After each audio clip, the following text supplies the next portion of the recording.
Nos últimos dias, uma concentração de tropas em duas áreas importantes na Ucrânia chamou a atenção dos analistas: o corredor Mykolaiv-Kryvyi e Kharkiv.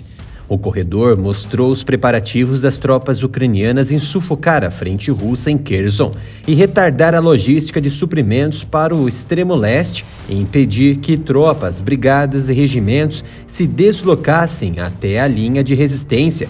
O resultado foi um contra-ataque ucraniano, e a Rússia passou a segurar a perda de territórios emitindo ofensivas pesadas.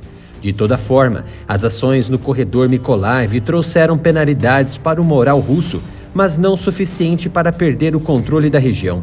E a linha de Kharkiv, até então controlada pela Rússia no extremo nordeste da Ucrânia, sofreu uma reviravolta absoluta com os últimos avanços ucranianos muito bem demonstrados pelo canal Área Militar em dias anteriores. As forças ucranianas tombaram a região de Kharkiv em expansão de território anteriormente controlado pela Rússia, em um avanço muito rápido, um avanço que pode marcar um ponto de virada na guerra no extremo nordeste do país.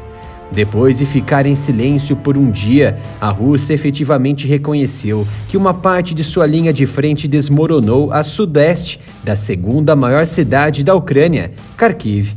De acordo com uma própria autoridade russa instalada em Kharkiv, Vitaly Ganshev, vários assentamentos já estão sob controle de formações armadas ucranianas. Cerca de 30 assentamentos foram libertados e os combates continuam intensivamente na região leste, rumo a Luhansk. Nesta segunda-feira, Vitaly Ganshev destacou que as forças ucranianas superaram em 8 vezes as forças russas e pró-russas durante a contraofensiva relâmpago no fim de semana.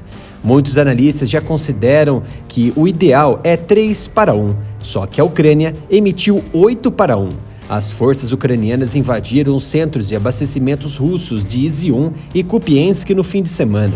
A pior derrota militar da Rússia desde que suas tropas foram forçadas a voltar de Kiev, logo depois que o presidente Vladimir Putin ordenou a entrada de tropas na Ucrânia. Kupiansk é uma cidade importante por receber a junção de várias das principais linhas ferroviárias que abastecem tropas na linha de frente da Rússia, uma adaptação das tropas russas que deu muito certo nos últimos meses e que agora está sendo retomada pelos anfitriões do país. Para Zelensky, o exército ucraniano, unidades de inteligência e serviços de segurança estão realizando engajamentos ativos em várias áreas operacionais e estão fazendo isso com muito sucesso.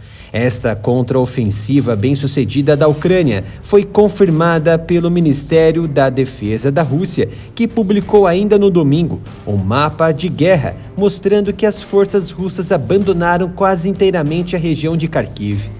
Analistas militares ocidentais disseram que o avanço pode fechar as linhas de abastecimento em que Moscou confia para sustentar sua força no leste da Ucrânia e potencialmente deixar milhares de soldados russos cercados.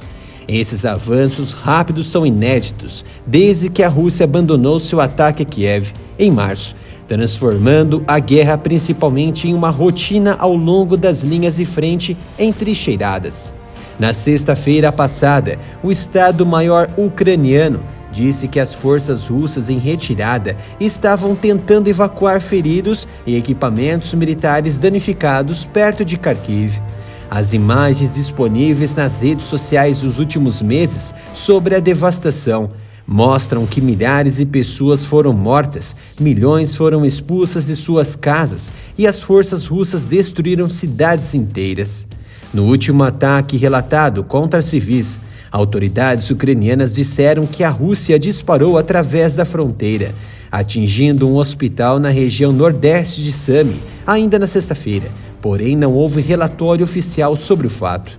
O centro de Kharkiv, que tem sido bombardeado regularmente, foi atingido por foguetes russos, ferindo 10 pessoas, incluindo 3 crianças. Já na região de Kherson ao sul, onde uma ofensiva mais lenta fez com que as forças de Kiev obtivessem ganhos modestos nas últimas semanas, a Rússia mantém seu domínio. Entretanto, com base nas informações de Kharkiv chegando até os ouvidos das tropas ucranianas, O moral dos soldados poderão ser elevados e a contraofensiva anunciada poderá ter força suficiente para repelir a linha de frente russa nos próximos dias. O Instituto para o Estudo da Guerra, Institute for the Study of War, com sede nos Estados Unidos, informou na segunda-feira um aumento do progresso ucraniano na região de Kherson, com as forças de Kiev se aproximando da cidade principal. Depois de semanas de bombardeio de artilharia sobrecarregar as linhas de abastecimento da Rússia através do rio Dnipro e diminuir o auxílio na região e para a linha de Donetsk. De acordo com analistas, a região está muito, mas muito calma. Possivelmente a calmaria antes da tempestade. A Rússia assumiu o controle de cerca de 1/5 da Ucrânia desde que suas tropas invadiram em 24 de fevereiro, no que Moscou ainda chama de Operação Militar Especial para desarmar a Ucrânia. O governo de Kiev e seus aliados ocidentais acusam a Rússia de uma guerra de agressão ao estilo imperial. Se a Rússia usou a contraofensiva em Kiev como distração para reorganizar suas tropas no fronte de Luhansk, a Ucrânia usou a mesma estratégia em Kharkiv. Os ucranianos romperam a linha de resistência russa no leste uma semana depois que Kiev anunciou o início de uma contraofensiva pesada, há muito esperada a centenas de quilômetros de distância, na outra extremidade da linha de frente, na província de Kherson, ao sul. As autoridades ucranianas disseram que a Rússia moveu milhares de soldados para o sul para responder ao avanço de Kherson, conforme anúncio de Kiev, deixando outras partes da linha de frente expostas. Uma armadilha muito bem sucedida da Ucrânia, que derrubou Kharkiv. Mais informações importantes sobre o conflito nos próximos vídeos. Peço a sua colaboração se inscrevendo no canal e ativando o sino de notificação. E também seguir o canal no Twitter e no Instagram pelo @AreaMilitarOff e no Facebook pelo Área Militar Oficial. Nossas análises e informações seguem diariamente. Se possível, conto com a sua colaboração doando qualquer valor para a nossa chave Pix, canal areamilitaroff@gmail.com.